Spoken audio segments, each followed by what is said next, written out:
next presenter is Bianca Stone, the inner and outer world of the poet. Come on up.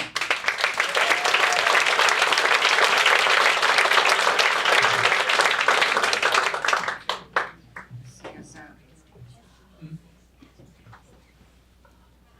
The last madness which will remain with me will probably be that of believing myself to be a poet.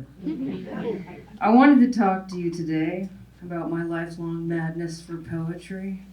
I've been working so hard my whole life to express this in this exact moment in Burlington, but afraid I'm not up for the task. This is me last week preparing for today, thinking about how I could possibly express something so vast, consciousness on the page, whose roots are in the beginning of time. I'm going to read you a poem to express it instead. Mental illness. A metaphor, one in which the body stands for the soul, who's busy elsewhere, no doubt floating face down a black reverie. Us friends, right? So I've been doing this for quite some time, ever since floppy disks, and also since before I could write words. Sad. A sad boy is happy. A happy boy is bad. So if I like you, are you sad? Are you happy? Deep words from Bianca Stone. On the left here is one of my first manuscripts called Incredibly Wrong. Short and Wrong Poems by Bianca Stone. And on the right here is a box of fragments of dreams and poem lines that I've been collecting for the past 2 years that will be going into my new book. But I love the containment of poetry into an object, into a book. Now I learned this from my grandmother, the poet Ruth Stone, and my mentor, Sharon Olds, on the left there. And they're here in Sheffield, Vermont at Galway Canals House.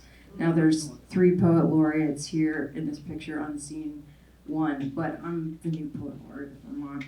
So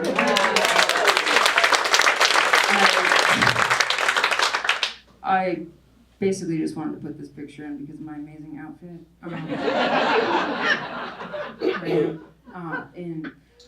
Also a collaboration with my grandma on the side here too. But like, you don't have to grow up in underwear and a Santa beard and poetry in order to be a poet. In fact, Freud discovered in his creation of psychoanalysis that poetry is indigenous to the very mind. In fact, the mind is a poetry-making organ. It's just that many of us don't know how to deal with that fact. Now I'm here hopefully to convince you of the poetry within you. It may seem very much like a private act, poetry alone in an office where I create it, but reading a poem, I always feel incredibly seen, as if somebody's reading my mind. Even in that moment of being able to contain my loneliness, I feel solidarity greatly in reality. It is a shared reality. The search for reality is as monumentous as the search for God.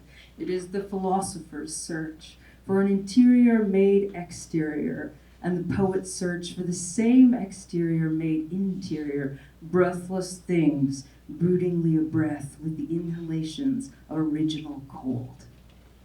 I'm sitting in my room, looking out the window. Maybe this is about silence. Maybe this is about trying to find words to fill the silence left by God, by the world and its rifts, our burning down world right now, the divisiveness of it. People say to me, I don't understand poetry. I say to them, I don't either. Your poem has failed if it doesn't contain a place for the unknowable, the unspeakable. That is what experience is. What is it to be on this world? It's hidden from us. Failure to understand brings with it consciousness of our own discontinuity, our own incompleteness of being bound to something beyond ourselves, to the world, to newness, without which we have no being. Gaston Bachelard. I asked my daughter at 6 years old to write a poem, and she wrote, "The trees are flying to the poetry." Children have a natural way with words. They let it come through them. They're excited to use language and to wed it with world and to have world wed it back inside them. The trees are flying to the poetry. There's something in this.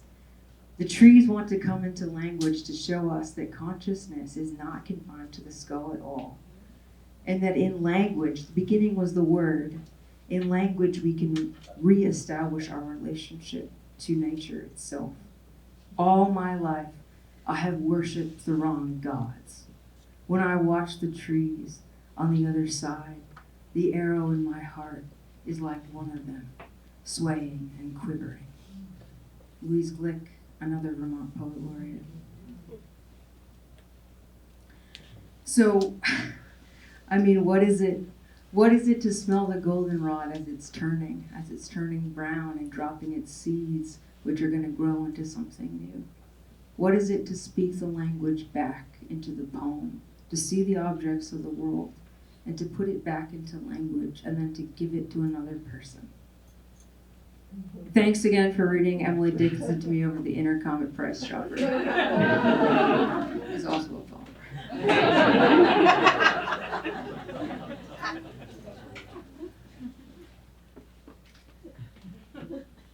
That's it for this slide. So when I get to be a poet, getting other people to write poems in a room, I know that we're all makers in that moment. That in that moment that we're finding a way to fill the silence and to put words to it. This is a very important thing to do.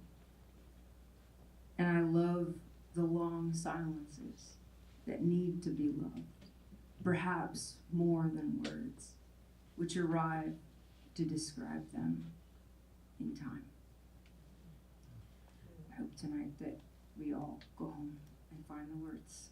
And thank you all so much.